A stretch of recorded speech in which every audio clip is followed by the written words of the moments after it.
Rajasthan staff selection board की तरफ से नई भर्ती रहने वाली है 2023 की। यहाँ पे पशुपालन विभाग की तरफ से नई भर्ती है। पोस्ट नेम की यहाँ पे बात करूँ तो पसीचारी, और यहाँ पे नंबर वैकेंसी की बात करूँ तो 5,934 यहाँ पे वैकेंसी रहने वाली है। आप 29 जनवरी से लेके 17 फरवरी तक फॉर्म को आप अप्लाई कर सकते हैं। सिलेक्शन यहाँ पे आपकी पे स्केल लेवल 1 रहने वाला है। बात करूँ एजुकेशन क्वालिफिकेशन की तो 12th पास है। 12th पास कैंडिडेट्स फॉर्म को अप्लाई कर सकते हैं। एज लिमिट की बात करूँ तो 18 से लेके 40 से एज में आपको छूट भी मिलेगी। ओबीसी के लिए 3 ईयर्स का और SC/ST के लिए 5 ईयर्स की छूट होती है।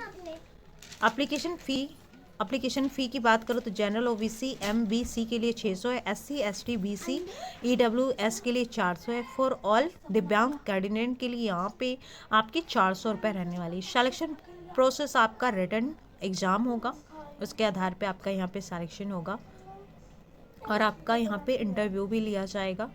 जो कि अप्लाई मोड की बात करूँ तो आप ऑनलाइन फॉर्म को अप्लाई कर सकते हैं। जॉब लोकेशन की बात करूँ तो राजस्थान ऑल इंडिया है। ऑल इंडिया से कैंडिडेट फॉर्म को अप्लाई कर सकते हैं। यहाँ पे ऑफिशियल वेबसाइट की बात करूँ तो RSSB rajasthan.gov.in है। आप इसके वेबसाइट पे जाके ऑफिशियल नोटिफिकेशन को चेकआउट कर सकते हैं। चलिए और जानकारी के लिए इसके ऑफिशियल नोटिफिकेशन को हम क्लिक करके देख लेते हैं। फ्रेंड, ये वैकेंसी राजस्थान कर्मचारी चयन बोर्ड जयपुर की तरफ से वैकेंसी रहने वाली है। यहाँ पे एनिमल अटेंडेंट की भर्ती रहने वाली है और टोटल वैकेंसी यहाँ पे 5,934 रहने वाली है, जिसमें गैर अनुसूचित क्षेत्र के लिए 5281 वैकेंसी है। अनुसूचित जाति क्षेत्र के लिए यहाँ पे 653 वैकेंसी है। आप इसके आवेदन ऑनलाइन करेंगे, जो इसकी वेबसाइट है। यहाँ पे कई वेबसाइट दी गई है, किसी से भी आप फॉर्म को अप्लाई RSMSSB rajasthan.gov.in है। आप इसके वेबसाइट पे जाके फॉर्म को अप्लाई भी कर सकते हैं। 19 जनवरी से लेकर आप 19 फरवरी तक फॉर्म को यहाँ पे अप्लाई कर पाएंगे।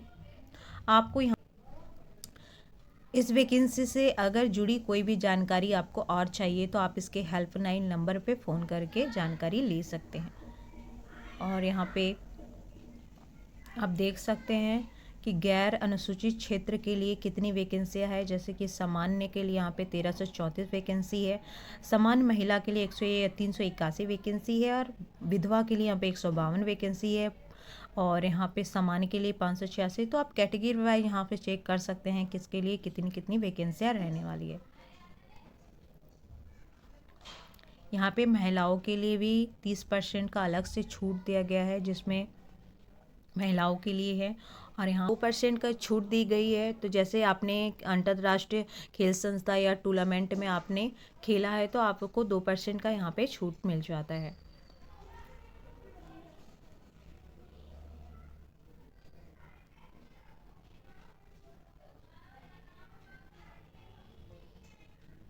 यहाँ पे योग्यता की अगर मैं बात करूँ तो आप 12th पास होने चाहिए, तभी आप इस फॉर्म को यहाँ पे अप्लाई कर पाएंगे।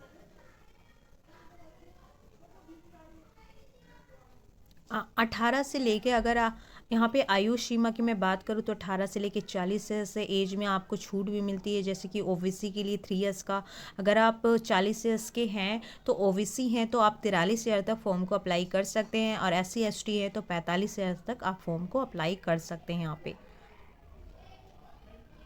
यहाँ पे आपको पेंशन भी मिल जाता है और सैलरी का जो लेवल है यहाँ पे एक रहने वाला है। करीब 25,000 के अराउंड आपको सैलरी बेसिक पे भी आपकी यहाँ पे बन जाती है। मार्क्स 150 रहने वाला है, जिसमें भाग ए में आपका 105 नंबर का क्वेश्चन होगा, भाग बी में आपका 45 नंबर का क्वेश्चन होगा, जिसके लिए आपको 3 घंटे दिए जाएंगे। और यहाँ पे नेगेटिव मार्किंग भी है 1/4 का और यहाँ पे 40% नंबर आपको लाना अनिवार्य है। तो मैं तो कहूँगी कि आप यहाँ पे करीब अप्रोक्स कि आपको 70 से लेके 80% मार्क्स लाने ही होंगे, क्योंकि जितनी मैं तो कहूँगी कि 40% से कम आपको 80% अप्रोक्स आपको लाना ही पड़ेगा, तभी जाके आपका यहाँ पे सिलेक्शन होगा। कट ऑफ की बात अलग है कि कितने कट ऑफ जाती हैं, जिस हिसाब से आपको आपका मेरिट लिस्ट बनता है, लेकिन फिर भी आपको अराउंड 70% लाना ही चाहिए, जिससे आपका सिलेक्शन यहाँ पे हो पाए। यहाँ पे आप देख सकते हैं 105 मार्क्स के जो क्वेश्चंस रहेंगे, ये यहाँ पे 70% यहाँ से पूछे जाएंगे जो राजस्थान राज्य की तरफ से होगा। और यहाँ पे माध्यमिक स्तर के पूछे जाएंगे, ज्ञान, सामान्य ज्ञान, दैनिक ज्ञान, गणित, सामाजिक अध्ययन, भूगोल, इतिहास, संस्कृत, कला, सामाजिक, इनमें से आपको क्वेश्चन किए जाएंगे 105 नंबर के। तो आप एक बार चेकआउट कर लीजिएगा। और भाग बी में आपके 30% मार्क्स होंगे, जिसमें पशुपालन से पूछी गई सारी जानकारी आपको यहाँ पे पशुपालन से संबंधित क्वेश्चन आपको दिए जाएंगे, तो आप वहाँ से करेंगे। आप अप्लाई करने से पहले एक बार फॉर्म को, फुल नोटिफिकेशन को आप ज़रूर पढ़ें। सारी जानकारी के बाद इस फॉर्म को आप अप्लाई करें। मैं आपको अप्लाई करने का लिंक भी अपने डिस्क्रिप्शन बॉक्स में दे दूँगी, आप वहां से भी जाके इस फॉर्म को ईजिली अप्लाई कर सकते हैं। फ्रेंड, अगर अभी तक आपने मेरे चैनल को सब्सक्राइब नहीं किया है तो कर लीजिए, क्योंकि मैं पर डे आपके लिए इसी तरह की जो नई अपडेट लेकर आती रहती हूँ। So thank you for watching my channel. जय हिंद, जय भारत फ्रेंड।